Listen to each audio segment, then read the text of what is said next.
Je vous salue tous au nom du Seigneur Jésus-Christ de Nazareth, notre Dieu, notre Créateur qui nous rassemble encore ce matin. C'est très difficile, c'était difficile pour qu'on arrive là.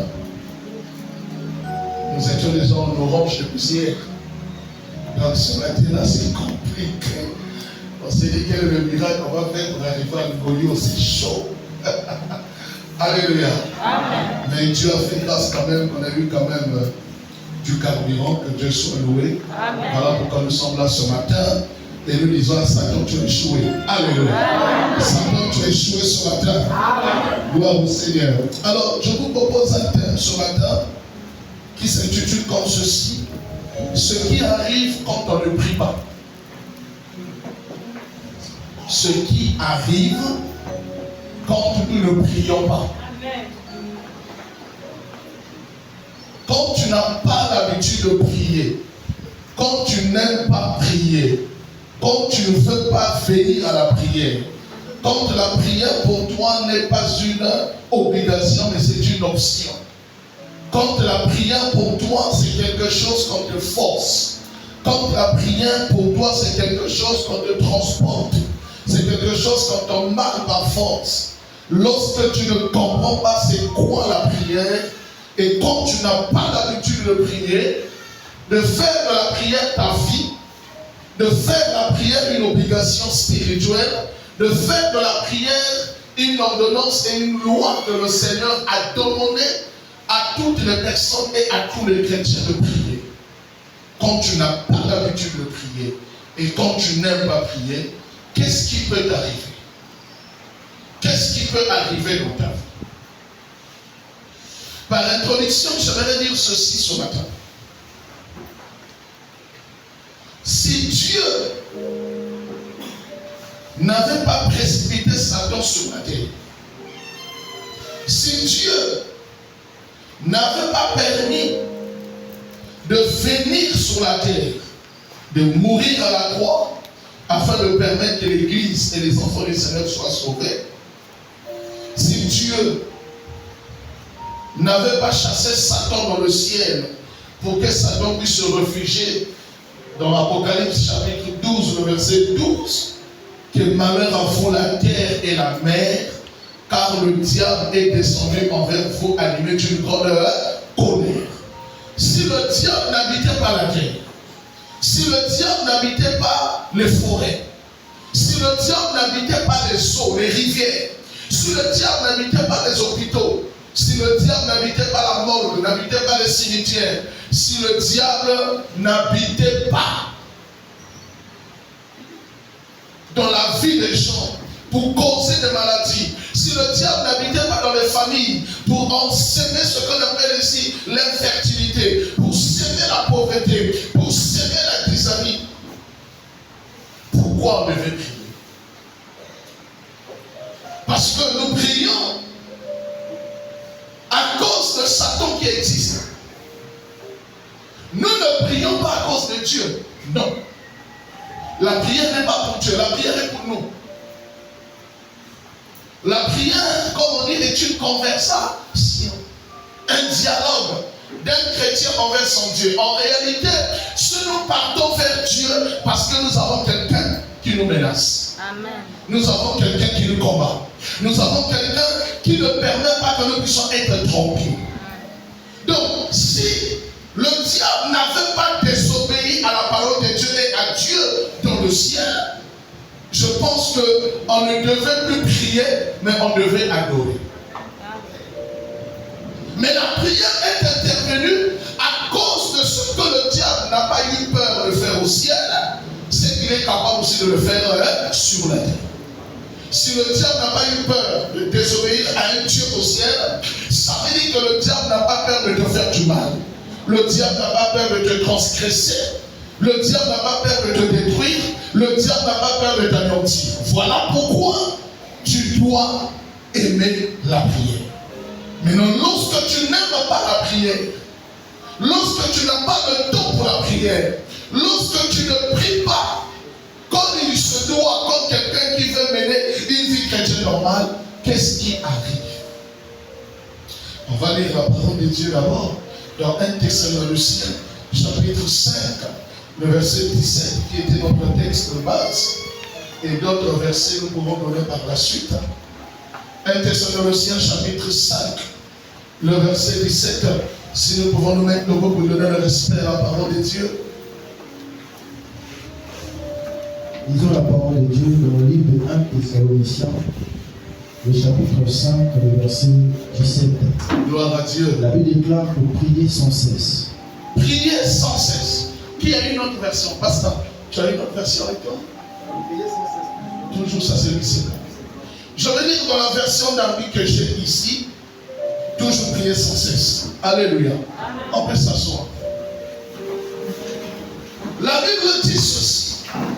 Paul est en train d'exhorter le peuple de Thessalonique en leur disant de prier sans cesse.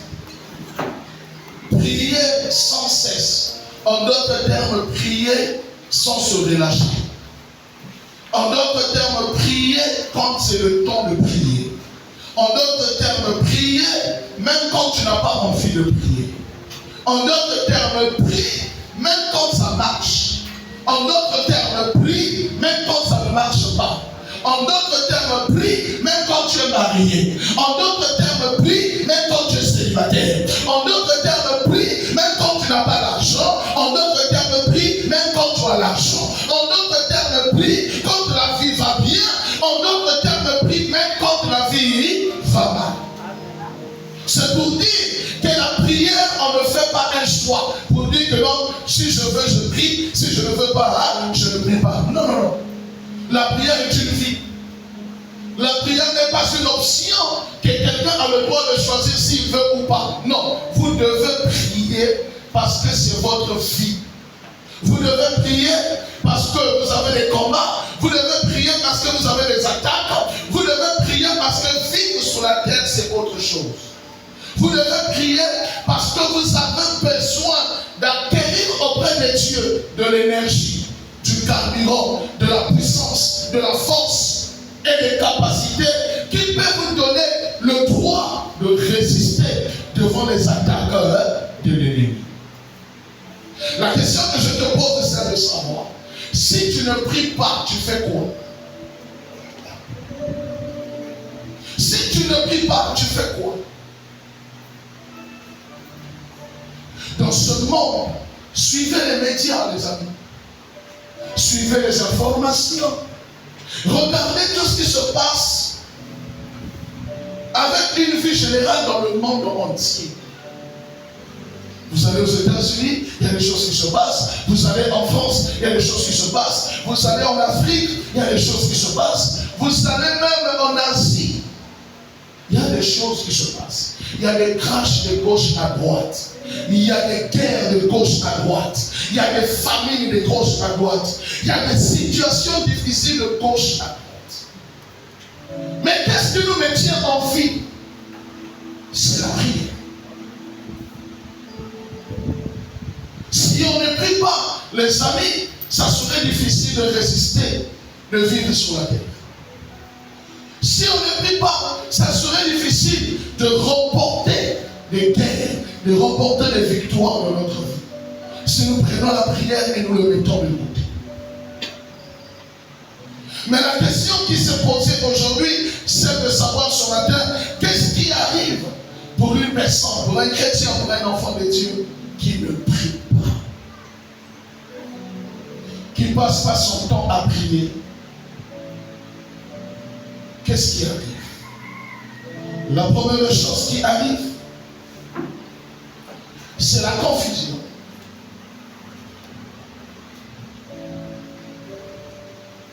La confusion est la première des choses qui arrive dans la vie d'un enfant de Dieu qui ne prie pas. Lorsque je dis qu'il ne prie pas, je ne dis pas de celui qui élève la voix à la maison. Je ne parle pas de celui qui vient à l'église, qui dit Seigneur, où est ton Dieu? C'est pas ça que je parle. Mais je parle de quelqu'un qui fait de la prière une relation. Amen. Je parle de la personne qui fait de la prière une intimité. Je parle de la personne qui fait de la prière une vie. Ça veut dire que tous les jours de ta vie, tu passes ton temps à prier. Ça veut dire que tu ne fais rien sans prier. Ça veut dire que ce que tu vis, tu le soumets dans la prière. Les questions que tu ne comprends pas, les questions qui te dépassent la tête, tu les soumets dans la prière. Mais si tu ne pries pas, la première chose qui va arriver dans ta vie, c'est la confusion. Nous avons essayé de voir le dictionnaire Larousse. Qu'est-ce qu'on entend par la confusion? La confusion, c'est l'état de ce qui est confus. Et là où il y a la confusion, il y a le désordre. Là où il y a la confusion, il y a le trouble. Quelqu'un est troublé. Là où il y a la confusion, il y a ce qu'on appelle l'humiliation. Là où il y a la confusion, il y a la honte.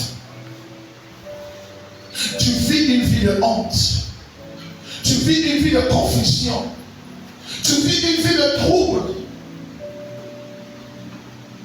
Tu vis une vie que tu te poses la question, qu'est-ce que j'ai fait? Trouble dans la maison, trouble dans la famille, trouble dans le foyer, trouble dans les affaires, trouble dans le travail. Vous sentez que le diable est là présent. Vous sentez qu'il y a un esprit impur qui visite votre vie. Il y a la honte. Tout ce que vous faites n'amène pas à la réussite, mais emmène toujours à la honte. Vous avez toujours honte de certaines choses. C'est le résultat de la confusion. L'incapacité de prendre les bonnes décisions. Aucune décision bonne que tu as prise dans ta vie, toutes les décisions que tu prends t'emmènent toujours à la confusion.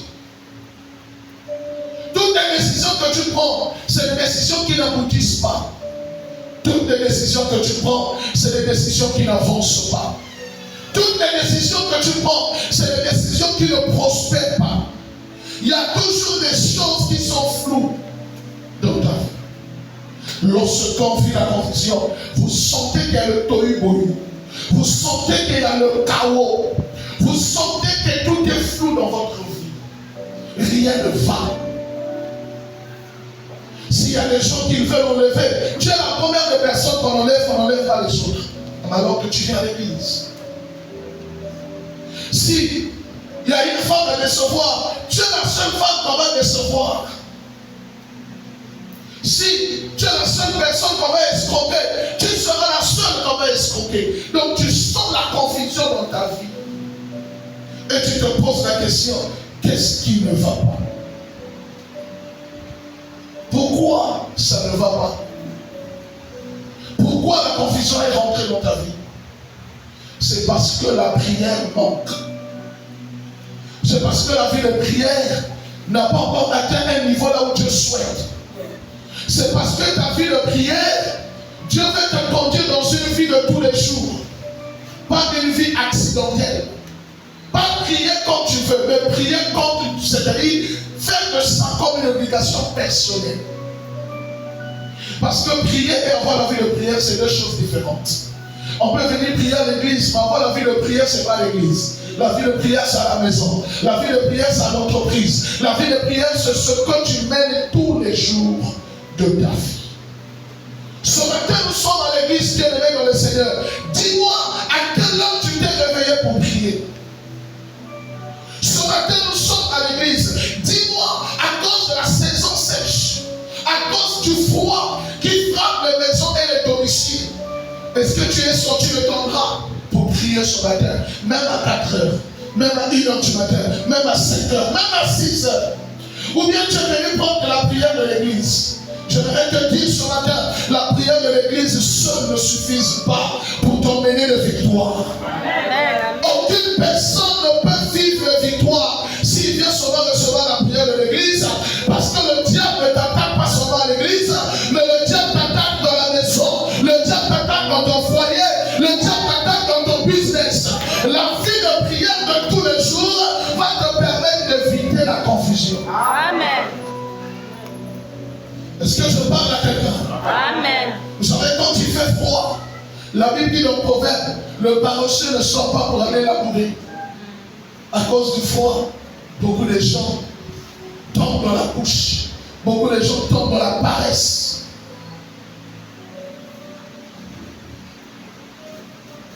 Un jour, une sœur a fait un songe. Dans le songe, elle était avec son fiancé. Et pendant qu'ils étaient en train de se promener, la sœur a tenu son fiancé en main. Et quand ils sont arrivés devant leur route, il y avait des mares d'eau. L'homme a dit à la femme, toi reste là, moi je vais sauter le premier. L'homme saute le premier, il s'est retrouvé de l'autre côté. La femme qui reste, pendant qu'elle veut sauter, elle tombe dans la boue. Or, au milieu de la boue, là, il y avait un grand trou. Elle se retrouve en bas du trou. Pendant qu'elle se retrouve en bas du trou, elle crie son fiancé, aide-moi, fais-moi sortir de ce trou. Le fiancé vient, la regarde dans le trou, lui dit au revoir, je suis parti. La sœur se réveille en soupçon. Elle voit comme ça, c'est un songe. Les mois qui arrivent, elle est allée voir un homme de Dieu pour dire à un homme de Dieu, voilà le songe que j'ai fait. L'homme de Dieu a écouté le songe, lui a dit, faites très attention parce que le songe là n'est pas bien. Il y a une confusion qui veut arriver dans votre relation, toi et ton fils. Mais vous savez, les femmes, quand elles aiment, elles aiment avec les yeux, elles aiment avec les oreilles, elles aiment avec la bouche, elles aiment avec tout leur être. À tel enseigne que même là où il y a danger, elles ne voient pas. Même là où il n'y a pas la vie, il n'y a pas l'avenir, elles ne voient pas. Qui a fait le songe? Ce n'est pas le pasteur. Qui a fait le songe? Ce n'est pas un serviteur de l'église. Mais c'est la sœur qui a fait le songe. Ils se mis avec le fiancé, ils sont arrivés à ce moment. Ils ont fait la dot. Ils ont fait la bénédiction nuptiale. On se retrouve au dîner. Quand on se retrouve au dîner, l'ordinateur du repas et de la cérémonie, en faisant les emplacements des gens pendant le dîner, ils ont fait un couloir au milieu. Là, ils ont mis la famille de monsieur. De l'autre côté, ils ont mis la famille de qui? De madame. Et les mariés sont à l'estrade. Qu'est-ce qui se passe? Pendant que les serveurs et les serveuses sont en train de servir, la famille du monsieur se rend compte, au lieu qu'on s'occupe d'abord d'eux, on va s'occuper d'abord de la famille de la femme. Il y a eu un frère au milieu qui était l'oncle du monsieur, qui dit au serveur, mais vous devez commencer par nous, parce que c'est nous qui sommes venus faire la dot, qui sont venus épouser votre fille. Or, ne sachant pas la personne qui est en train de dire, fait partie de la famille de qui dit? De madame. Qui dit, mais pourquoi on va commencer chez vous? Là, on n'est pas à la dot, on n'est pas au mariage officiel, on est au dîner, tous les invités sont confondus. Donc, il n'y a pas famille, il n'y a pas relation, il n'y a pas ceci, tous les invités sont confondus. Et pendant que ça discute, la serveuse est allée expliquer à leur chef. Le chef vient sans pourtant poser la question, commence à discuter avec l'oncle, ne connaissant même pas que c'était l'oncle du monsieur. Et voilà le mari qui était à l'estrade est obligé de laisser l'estrade, d'aller dire à l'oncle, quand on va te servir, l'oncle se fâche, dit quand même, je suis quand même l'oncle. Pourquoi? On est en train de privilégier la famille de madame, on est de prendre la famille du monsieur. Discussion en plein dîner. Qu'est-ce qui arrive? C'est une bouteille qui quitte vers la famille du monsieur, qui lance vers la famille de madame. C'est une chaise qui quitte vers la famille de madame, qui va vers la famille du monsieur. Ça devient le jeu de ping-pong. Là on envoie, ici on envoie. Là on envoie, ici on envoie. Histoire authentique. En plein dîner. Qu'est-ce qui arrive? Les deux mariés commencent maintenant à se disputer. En plein dîner, ça dispute. ça dispute, ça dispute. Vous savez le résultat final, le dîner a été même annulé. Les invités ont commencé à sortir, les gens étaient déçus. La femme, pour ne pas accepter la honte, pour ne pas accepter le problème, qu'est-ce qu'elle a fait? Elle a dit au monsieur, je m'arrête, on ne continue plus, je divorce. Elle a divorcé le lendemain, elle a divorcé jusqu'au jour. Le problème c'est quoi? C'est qu'elle n'a pas su avoir le temps de prier quand elle avait fait ce songe. Amen. Frère, il y a des situations qui vous arrivent. Vous vous dites, mais je suis enfant de Dieu. Pourquoi je vis ça? Il y a des situations qui vous arrivent. Tu te dis, mais pourtant, je vais à l'église. Pourquoi je rencontre ça? Ça t'arrive parce qu'il y a quelque chose qui manque. Ça t'arrive parce qu'il y a quelque chose qui manque. Ça t'arrive parce qu'il y a quelque chose qui manque. Et ce qui manque, c'est la prière. Amen. Voilà pourquoi la première des choses, lorsque quelqu'un ne prie pas, la première des choses qui arrive, c'est la confusion. Oh, je parle à quelqu'un que la confusion, je l'enlève de ta vie ce matin. Je suis en train de parler à quelqu'un, il n'y aura pas la confusion dans tes relations, il n'y aura pas la confusion dans ton foyer, il n'y aura pas la confusion dans tes affaires, il n'y aura pas la confusion. Est-ce que je parle à quelqu'un ce matin? Frères et sœurs dans la foi, ne jouez pas avec le choix dans le mariage. Ne jouez pas avec.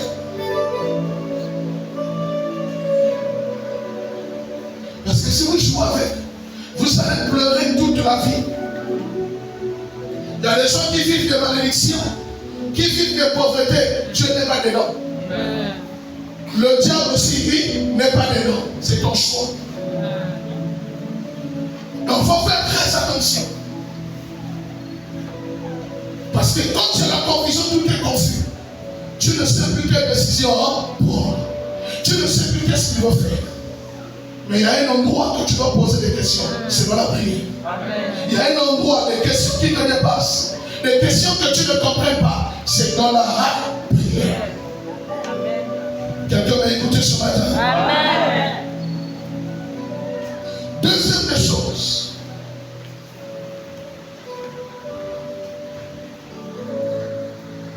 La deuxième des choses, il aura des difficultés pour entendre la voix de Dieu.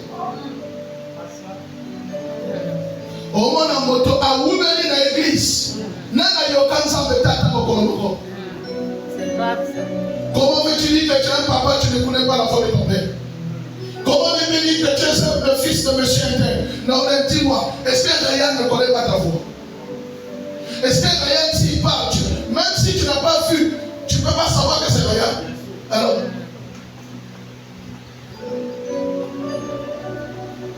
tu auras des difficultés pour entendre la voix du Seigneur.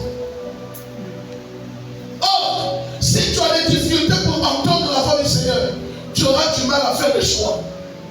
Tu auras du mal à prendre des décisions. Tu auras du mal à te conduire. Tu auras du mal à savoir où mettre le pied, où ne pas mettre le pied. Tu auras du mal à connaître la volonté de Dieu. Entendre la voix du Seigneur. Nous devons être les chrétiens qui prient pour que nous soyons sensibles à la voix de Dieu. Amen.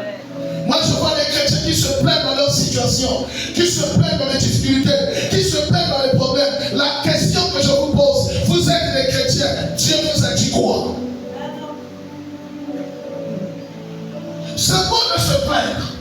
C'est bon de dire que ma vie ne marche pas. L'enfant ne vient pas. Le mariage ne vient pas. Le travail ne vient pas. Les choses ne marchent pas. Oui, tu as le droit de te plaindre parce que tu es humain. Mais ton Dieu dit quoi? Est-ce que Dieu ne t'a pas parlé? Oui, Dieu t'a parlé. Mais quand tu n'as pas la vie de prière, tu ne peux pas développer la sensibilité de l'oreille. La Bible déclare, Dieu ne fait rien sans avoir révélé ses secrets. Il n'y a rien qui peut arriver à un enfant de Dieu sans que Dieu puisse le parler.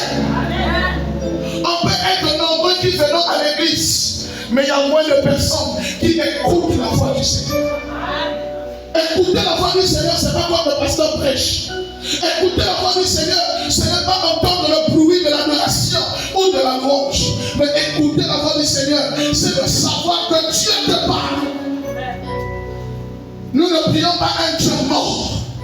Nous ne prions pas un Dieu qui est allé en voyage et qui n'est jamais revenu. Mais nous prions un Dieu vivant. Un Dieu des oreilles. Voilà pourquoi tu fais les choses moulou. Même le temps où s'amuser. Ta situation dure. Dieu dit quoi? Ta situation est bloquée. Dieu dit quoi?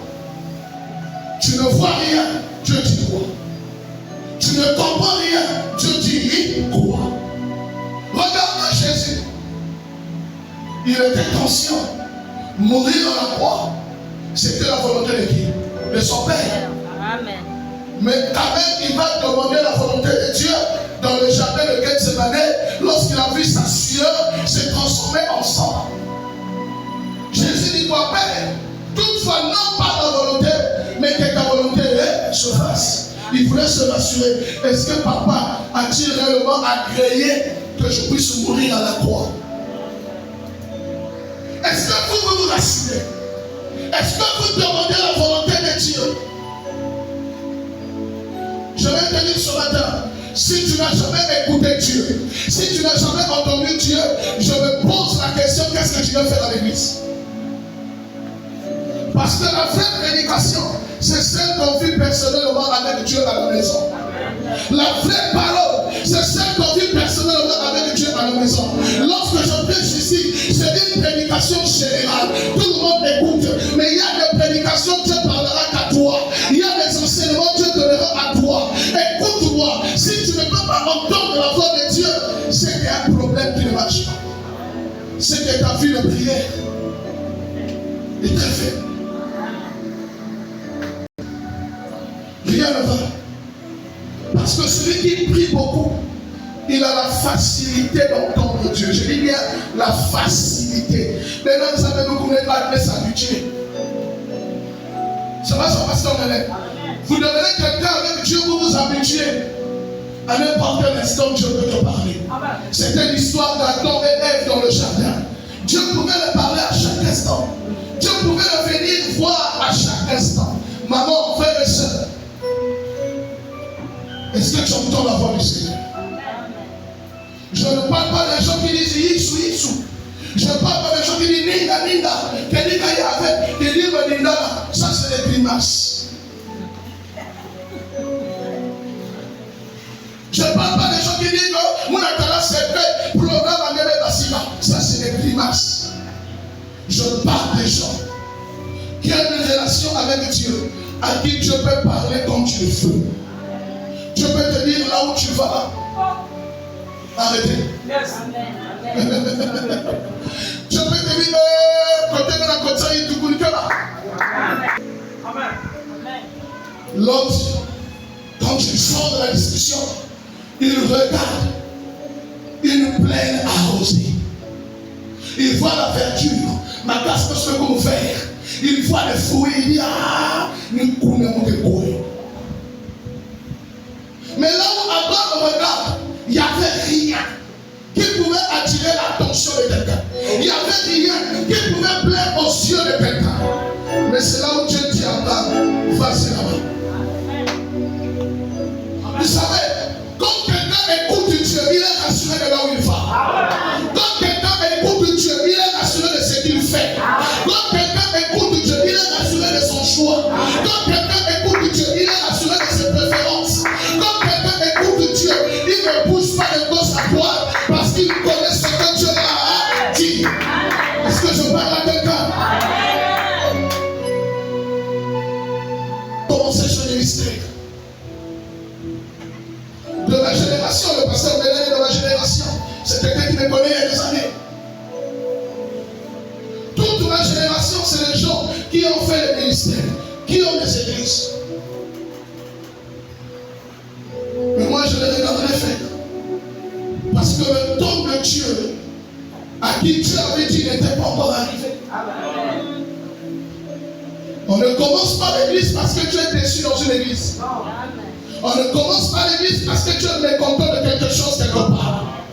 On ne commence pas l'église parce que tu n'as pas l'argent, tu as raté la vie, tu as raté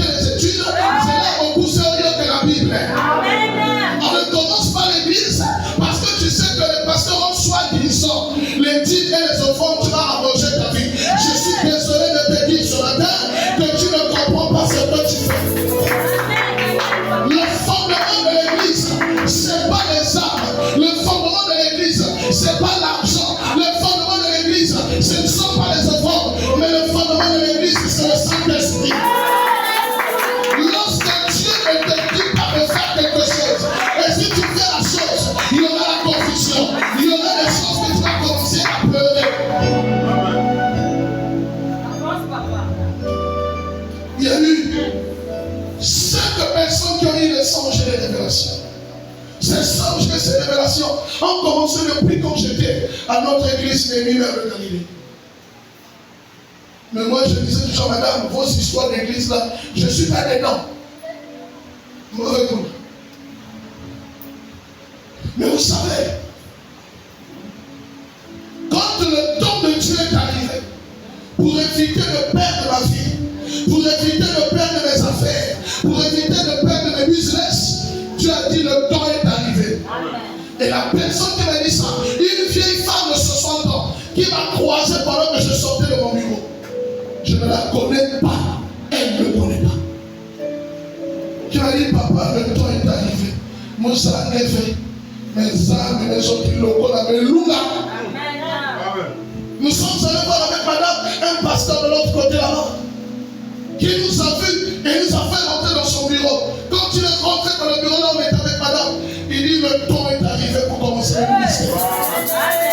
Et puis il nous dit, ne cherchez pas un petit espace, cherchez un grand espace, parce que Dieu va vous emmener dans une autre dimension.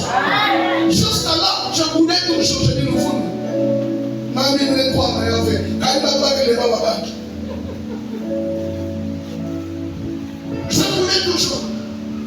Jusqu'à ce qu'un prophète est derrière mon bureau que je ne connaissais pas, mais qui me connaissait en esprit, qui m'a dit des choses de ma vie que je ne connaissais pas. Jusqu'à ce que les frères d'Ornem sont là, on se retrouve à la montagne, on est en train de prier, pendant qu'on descend de la montagne, un homme de Dieu, Dieu nous parle de moi, sans que je le connaisse, sans que lui puisse me connaître. Je lui dis, voilà cet homme-là, c'est mon serviteur. J'ai besoin de lui, il va me servir. Et le jour que la personne en question m'a croisé en route, il m'a dit des choses de vérité dans mon bureau. Je dis, mais c'est pas possible. Qu'est-ce que Dieu veut m'enseigner? Je pouvais rentrer dans un taxi comme ça, un taxi jumelé, je suis derrière. Quand je rentre dans le taxi, la personne qui est à côté rentre en extase. Les cheveux commencent à être crépus, les cheveux poussent, la personne rentre en extase. Le chauffeur me regarde, moi je regarde le chauffeur. La soeur se tranquillise. Elle dit, papa, mon appel Tia, la fille va dire, Tia, qui Seigneur ça. Si tu n'as jamais écouté Dieu, ne fais pas des aventures. Amen. Si tu n'as jamais écouté Dieu, ne sais pas ce que tu veux faire, sinon ça n'arrivera pas loin. Amen. La grâce accompagne ceux à qui Dieu a parlé. La grâce accompagne ceux à qui Dieu a mandaté. La grâce accompagne ceux à qui Dieu a appelé. Ça fait peut-être 6 mois. Madame est là présente. On a quitté l'église ici. On est rentré chez nous. On s'est arrêté à une boulangerie. Je laisse madame dans la voiture. Je vais à la boulangerie pour aller acheter du pain. Quand je rentre à la boulangerie pour acheter du pain, la dame qui me vend du pain commence à parler en langue. Les clients sont devant le comptoir. Ils disent, oh, boulangerie comme l'église. Moi je suis là. Je ne comprends pas ce qui se passe. La maman finit de parler à l'homme. Il dit, merci Seigneur, merci Seigneur. Après elle me regarde, que font les gens? Il dit, papa, vous êtes pasteur. Mon homme a sonné. Peut-être aussi que mon homme a oui. Oui. Ah, vous avez Dieu sur vous. Ah, j'ai senti un truc fort quand vous êtes rentré. Je parle à quelqu'un sur la terre. Si tu entends la voix de Dieu, tu es assuré. Je parle à quelqu'un sur la terre. Si tu entends la voix de Dieu, tu ne commettras jamais des erreurs. Tu ne commettras jamais des erreurs.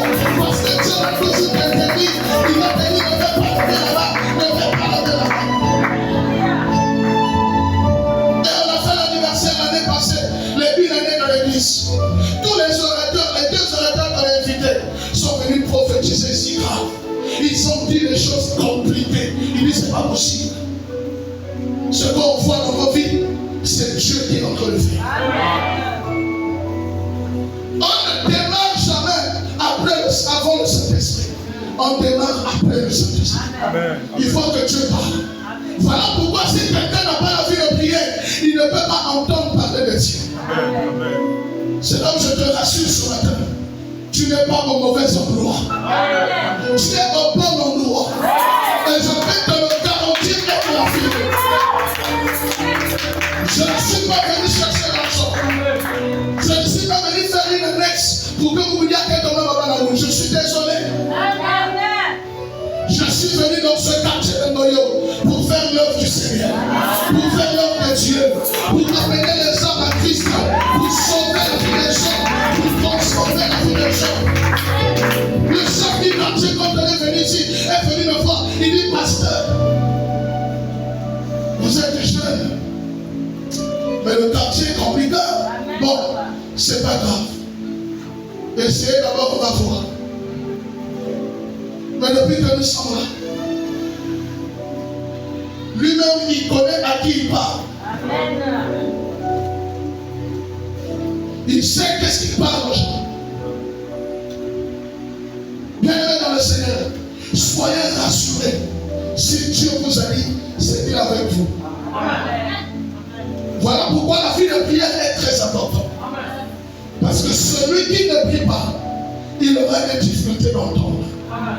Ça veut dire que si tu n'entends pas Dieu, c'est que tu n'as pas une vie de prière. Vous savez la quartier. Voilà pourquoi tout ce qui t'arrive. On a eu le nom de l'église, CCM. C'est venu comme ça dans mon esprit. Centre chrétien de miséricorde, avec le verset 10 du chapitre 3, le verset 5. Mais avant que je publie, l'enfant là que vous voyez, mais je ne me mets pas debout. L'enfant là à la cellule a fait un rêve. Il a dit à sa maman, je fais un rêve. Et on a écrit sur un tableau, CCM, Centre chrétien de miséricorde. Avant même que je puisse donner le nom de l'église. Cet enfant-là a vu ça dans le jeu. Donc ce n'est pas un nom mathématique. Ce n'est pas un nom que j'ai inventé dans ma tête.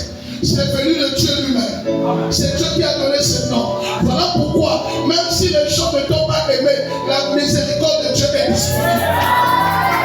Même si les gens t'ont rejeté, la miséricorde de Dieu est disponible. Dieu ne te juge pas parce que tu vis mal. Dieu ne te juge pas parce que les choses ne marchent pas.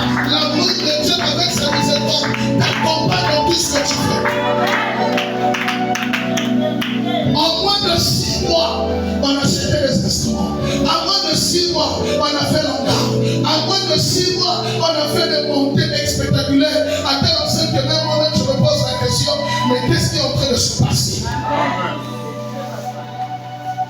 Il y a des gens qui venaient à l'église sans qu'on les invite, mais qui passent seulement qui écoutent la parole de Dieu.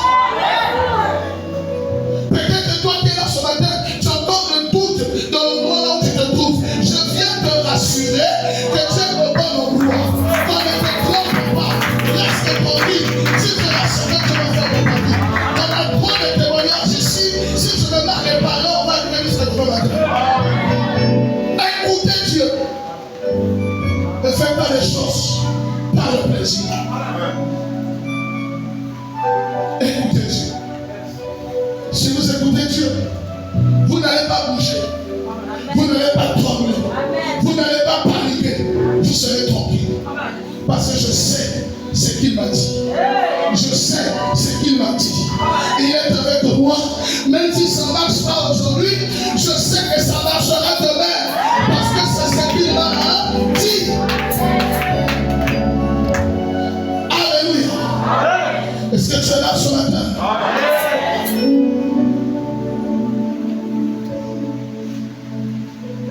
Alléluia. Troisième point. Lorsqu'on ne prie pas, qu'est-ce qui arrive? Troisième point, vulnérable. Quand tu ne pries pas, tu deviens vulnérable. Vulnérable. Veut dire quoi? C'est quelque chose qu'on peut pénétrer facilement. Quelque chose qu'on peut blesser facilement. Lorsque vous êtes vulnérable, vous êtes perméable. Lorsque vous êtes vulnérable, vous avez une porte ouverte. Et celui qui n'a pas l'habitude de prier, il sera vulnérable. Mais celui qui a l'habitude de prier, il sera invulnérable.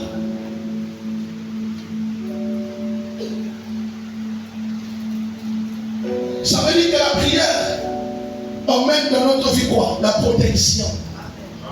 La prière protège ta vie. La prière protège ta famille. La prière protège ton travail. Selon Job au chapitre 1er, le verset 20. Dieu a protégé la vie de Job. Il a protégé la maison de Job. Il a protégé les enfants de Job. C'est à cause de cela que Satan est allé dire à Jésus, si Job te craint, il est fidèle à toi. Parce que jusqu'aujourd'hui, tu protèges sa vie. Il a encore des enfants. Il a encore de la richesse. Dieu dit à Satan, je vais enlever ma protection. Je te donne le décret de le toucher. Et on verra si Job va revenir. Frères et sœurs, si tu ne pries pas, qu'est-ce qui protège ta maison? Si tu ne pries pas, tu n'as pas la vie de prière. Qu'est-ce qui protège tes affaires? Si tu ne pries pas, tu n'as pas la vie de prière. Qu'est-ce qui protège ton travail? Qu'est-ce qui le protège?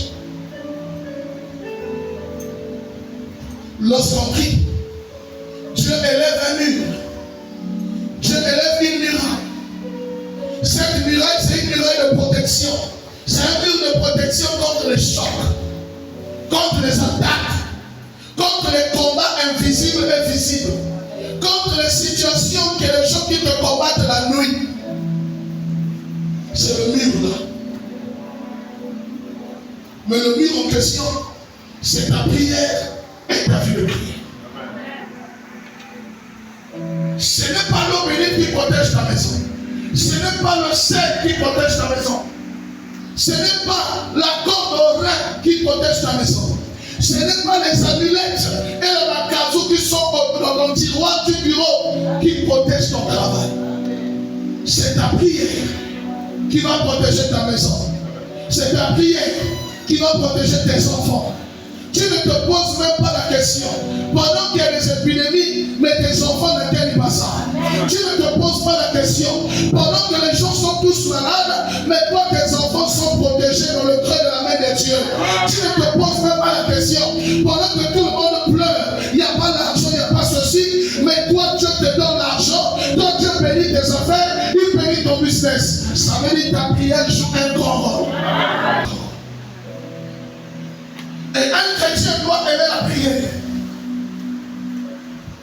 Parce que si tu n'aimes pas la prière, on ouvre une porte à Satan de ta vie. Est-ce que je parle à quelqu'un? Parce que dans la vie de tout enfant de Dieu, il y a un jour que Satan te visite. Et lorsque Satan te visite, c'est ta prière qui le contrecarre.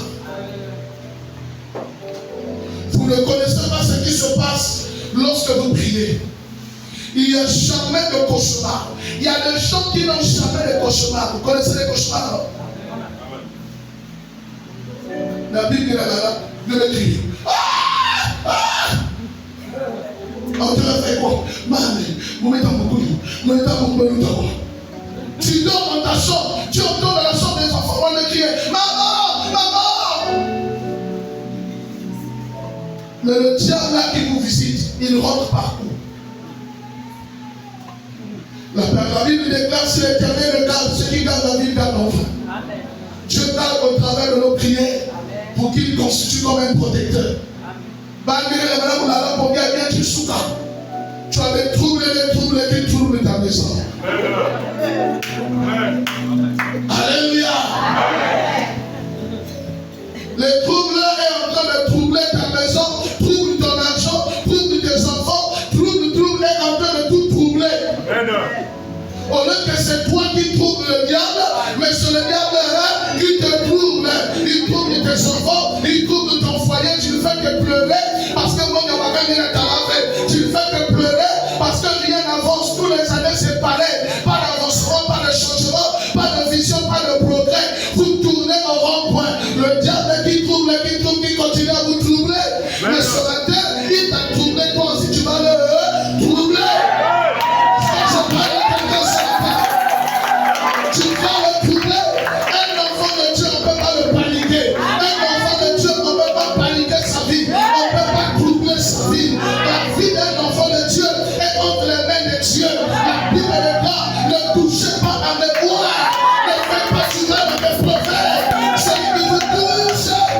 toucher à l'œuvre de Dieu. Je parle à quelqu'un ce matin. Tu es un mur de combat. Tu es un mur de combat. Tu es une muraille de combat. Personne n'atteindra. Personne n'atteindra ton foyer. Atteindra tes enfants. Atteindra ton travail. Celui qui dit trois fois amen, cela arrivera.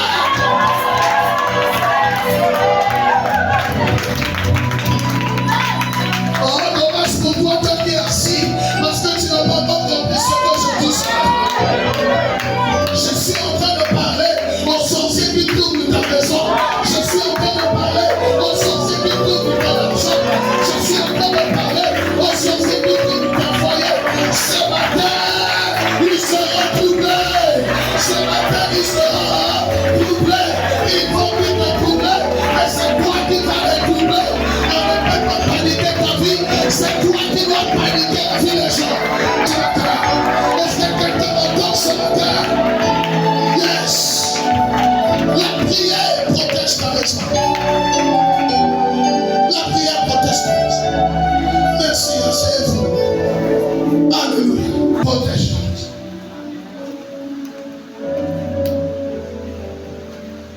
Ce que tu as vécu, tes enfants ne le vivront pas. Amen. La parole de Dieu. Mais aujourd'hui, tu as l'évangile. Alléluia. Le diable va tomber. Amen. Quatrième point.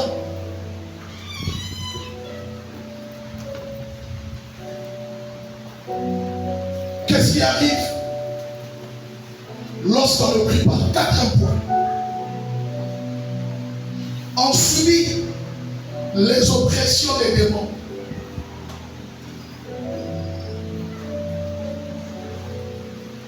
On subit les oppressions des démons. En d'autres termes, lorsque tu ne pries pas, les esprits mauvais arriveront pleinement dans ta maison. Lorsque tu ne pries pas, les mauvais esprits, les démons vont visiter ta maison, vont visiter ta vie, vont visiter ta foi, vont visiter ton obéissance à Dieu. Parce que ta maison, il n'y a pas de feu. Renard Bonquet était un évangéliste international américain. Il est mort il y a quelques années. Il a dit ceci: aucune mouche ne peut se poser sur une plaque chauffante. Pour les mamans qui ont des coussinets à la maison, ils savent, il y a le feu, que tu utilises le feu, et si le gaz a pris fin, tu peux utiliser les plaques chauffantes.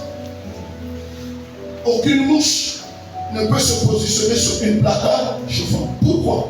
Le feu va chasser la mouche. La mouche, c'est les démons. La mouche, c'est les esprits mauvais.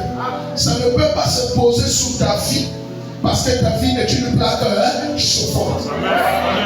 Maintenant, si les démons se posent sur ta vie, c'est que ta vie n'est pas une plaque chauffante. Et gaz et sel. Or, si le gaz est fini, tu peux préparer avec la plaque chauffante qui est branchée au courant. Ça veut dire, lorsque un enfant de Dieu est visité par les démons, c'est-à-dire un alala, ma mari de nuit. Tu dors, les femmes de nuit. Tu dors, tu touches l'argent, mais il y a des sabbats qui peut-être non guidés pour une dent. Tu vous bien. Alors que ce que tu parles, il y a des gens qui gagnent moins que toi, mais qui ont réalisé des grandes choses. Mais toi, ce que tu gagnes, quand tu touches le premier, lorsque tu vas le 2 et demi, avant même le 2 Manissa, ça n'arrive pas loin. Tu fais les affaires, tu vois bien que tu as vendu. Mais quand il s'agit de compter l'argent le soir, tu te rends compte que tu n'as même pas la moitié de la marchandise que tu as payée. Mais alors que tu as bien vu, les gens ont acheté. Ça veut dire quoi? Ta vie est visitée par les démons. Ta vie est visitée par les esprits mauvais. Pourquoi ta vie est visitée par les esprits mauvais? Parce que ta vie n'est pas une plaque chauffante. Ça n'y a pas la prière, il n'y a pas la vie de prière, il n'y a pas la vie de jeûne, il n'y a pas la vie de la présence de Dieu, il n'y a pas la vie de la consécration, il n'y a pas la vie de la prière pour empêcher les esprits à venir chez Dieu. Est-ce que vous savez pourquoi Jésus continue à rentrer dans la barque? Et que pendant qu'il dormait dans la barque, frère Noël, la Bible déclare une tempête a secoué sur la mer. Jusqu'au point où l'eau est rentrée dans la barque. Vous avez dit quoi? Que le vent là était sale. Vous avez dit quoi? Que la tempête là qui l'avait envoyé. La personne qui avait envoyé la tempête, c'est le démon et le fou de Gadara. Parce que quand Jésus se met debout, il menace le vent et la tempête. Les disciples disent quoi? Que celui-ci à qui obéissent même le vent et la tempête. En réalité, Jésus ne s'adressait pas au vent. Il ne s'adressait pas à la tempête. Jésus s'adressait aux esprits des eaux. Les Nami Wata, les esprits de sirène, les esprits de sexualité, les esprits de la chaleur sexuelle, les esprits de la poisson, les esprits de l'alcool. C'est ça que Jésus a menacé. La parole est quand Jésus arrête la tempête, ils viennent atterrir au bord de l'eau. Quand Jésus descend, il passe qui? Il passe le fou de Gadara. Pourquoi il passe le fou de Gadara? C'est le vent là qui a soufflé de la mer. C'était une façon d'empêcher Jésus d'arriver quelque part. Je vais répéter ce matin. Il y a des démons qui t'arrêtent. Il y a des esprits qui t'arrêtent. Il y a des démons et des esprits qui stoppent ta marche. Mais je suis venu te dire ce matin, tu n'es pas n'importe qui, rien ne t'arrêtera. Tu n'es pas n'importe qui, rien ne t'arrêtera. Est-ce que je parle à quelque chose? Et quand Jésus arrive devant le fou de Gadara, écoutez la première phrase de Jésus. Jésus, qu'as-tu entre toi et moi? Il n'y a pas de problème. Mais Jésus venait de descendre là-bas. Il n'a pas encore rien dit.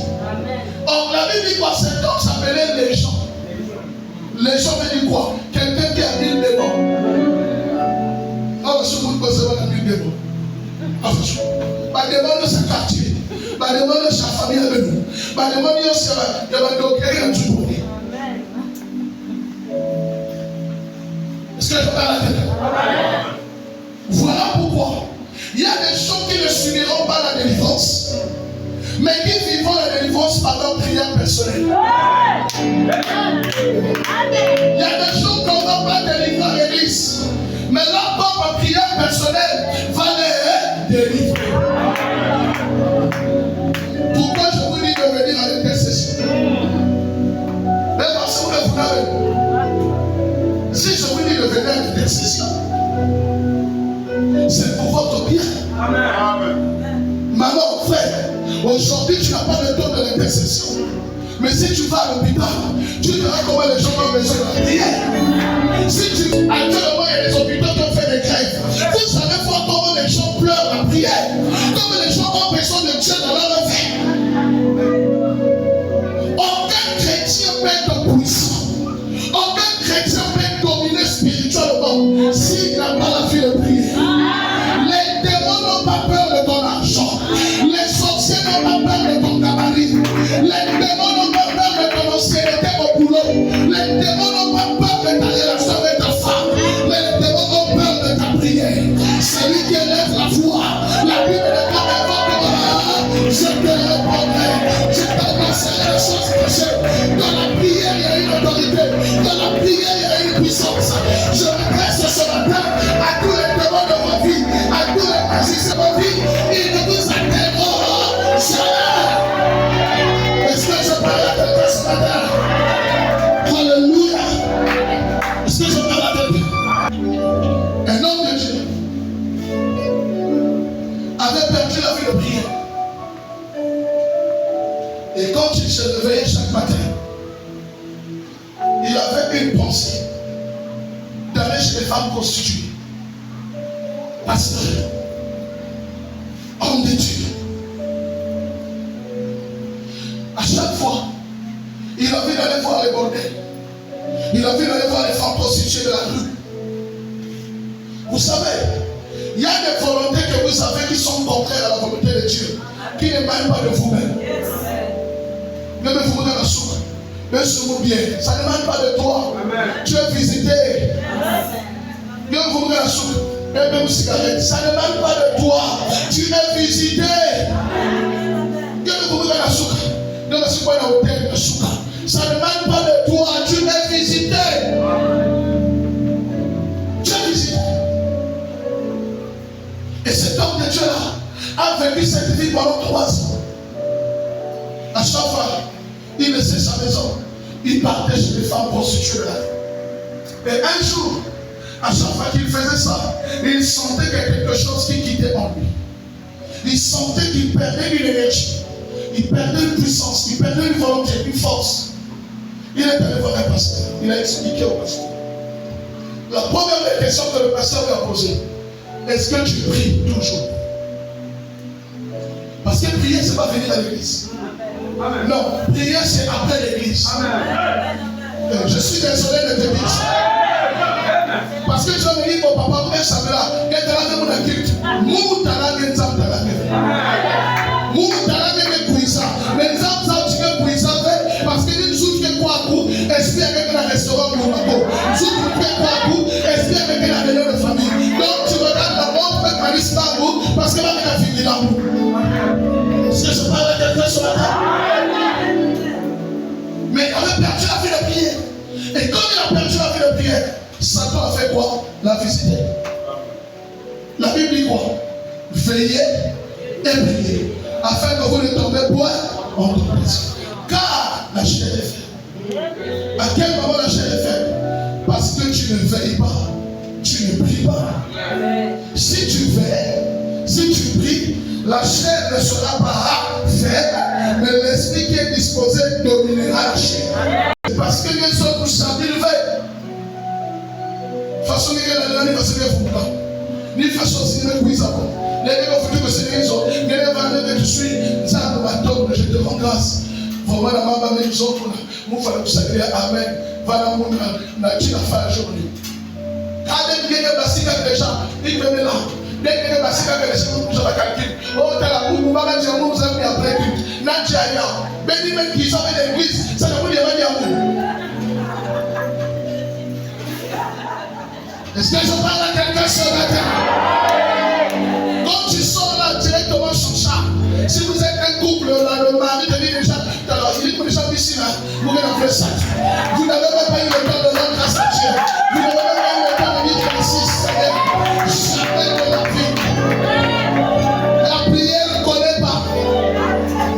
Kakoutia. Kakoutia, même son nom Koutia. Satan, parce que Satan se nourrit de ta nourriture. Je nous demande de jeûner pour qu'on puisse se nourrir de la nourriture spirituelle. Mais quand tu manges, tu continues à manger, tu seras faible spirituellement, mais tu seras fort charnellement. Je vais finir. Le dernier point. 5 points. Quand on ne prie pas, on devient faible.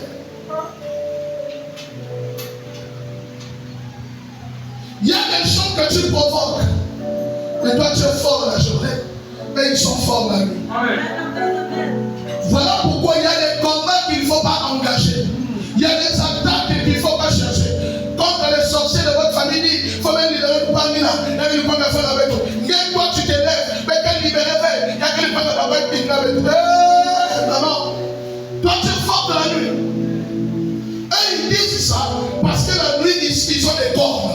Parce que la nuit ils ont la force. Est-ce que toi tu as la force comme eux la nuit? Lorsqu'on est spirituel et lorsqu'on prie beaucoup, on devient fort spirituellement.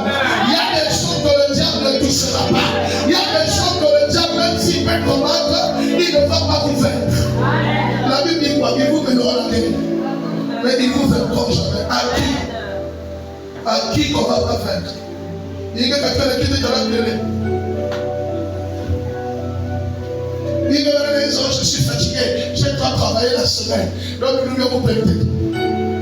Le diable va jouer avec toi. La Bible dit ne donnez pas accès au diable. Le diable, c'est notre anniversaire comme un lion rugissant.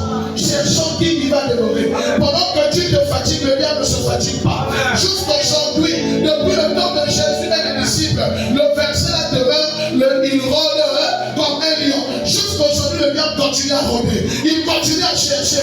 Lorsqu'il cherche, là où il trouve une porte, il fait quoi? Il rentre. Il rentre. Voilà pourquoi si tu ne pries plus, tu seras faible spirituellement. Et lorsque tu deviens faible spirituellement, je veux finir par ça. Qu'est-ce qui arrive? Note. Quand tu es faible spirituellement, premièrement, tu sentiras la fatigue de venir à l'église. Tu sentiras la fatigue de venir au culte. Tu sentiras la fatigue de venir dans les choses de Dieu. Deuxièmement, quand tu deviens faible spirituellement, tu fais des mauvais songes. Ma songe est bien fait. Mais dans la dernière, il y a tout fille. Il y a des gens qui ont pogi. Ma songe, il y a des gens qui ma songe, quand la songe a émis, ce songe témoigne que tu es maintenant faible spirituellement.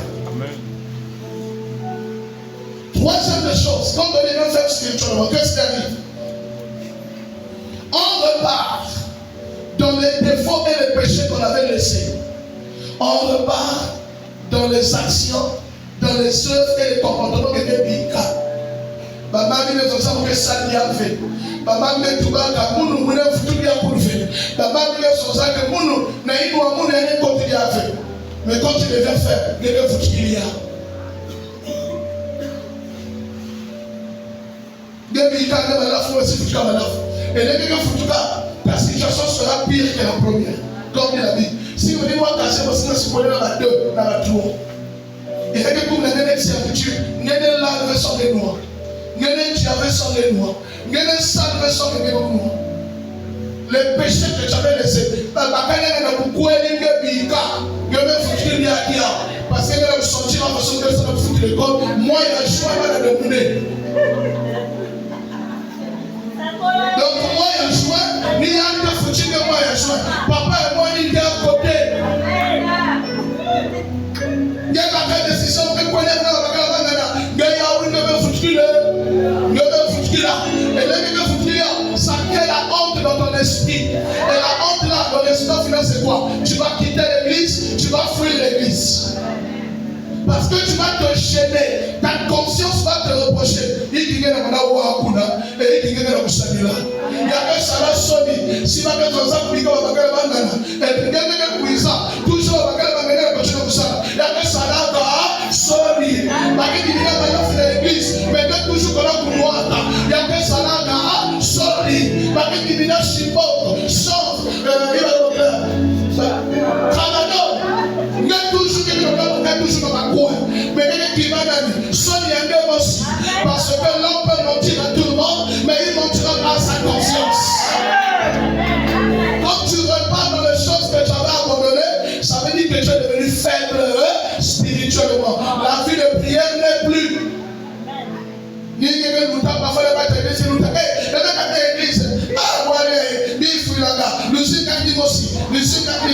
Façon pour aller à la Koda, nous avons fait. Après les gars, on a fait Swahili. Tu auras quoi à la fin? Est-ce que je parle à quelqu'un? Tu n'avais pas une copine, tu n'avais pas la vie de femme, mais depuis que ta vie de prière a diminué, tu es devenu faible. Ma sœur, tu vas quelqu'un de foutu corps. Ni quelqu'un de ce soit quelqu'un de l'église, quelqu'un de son fait. Tu n'as pas honte, frère, tu n'as pas honte, papa. Tu te gênes de rien. À l'église, on ne cherche pas les femmes, mais à l'église, on propose des femmes pour le mariage. Parce qu'à l'église, ce n'est pas les amours, ce n'est pas les copains et copines.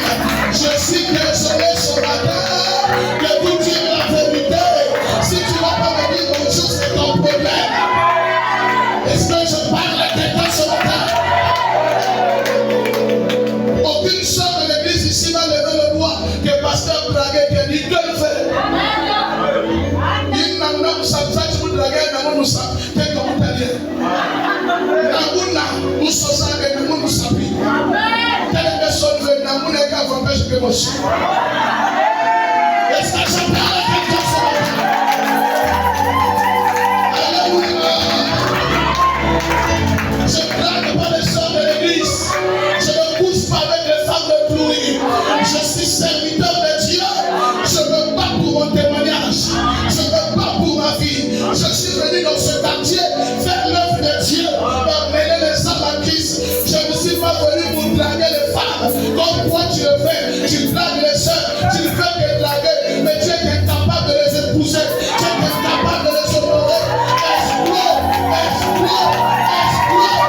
Explore.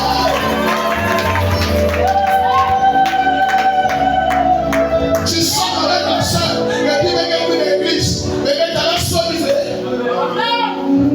Chacun de vous me vendra, mais vous pouvez imaginer papa vous sur la télé ici. Tu n'as pas honte, tu ne te gênes pas. À l'église, on ne drague pas. À l'église, on fait des proposés. Et quand on fait des proposés, le pasteur est au courant pour éviter le désordre. Je vous garantis ce matin, sans qu'on offre que vous faites le désordre, ça témoigne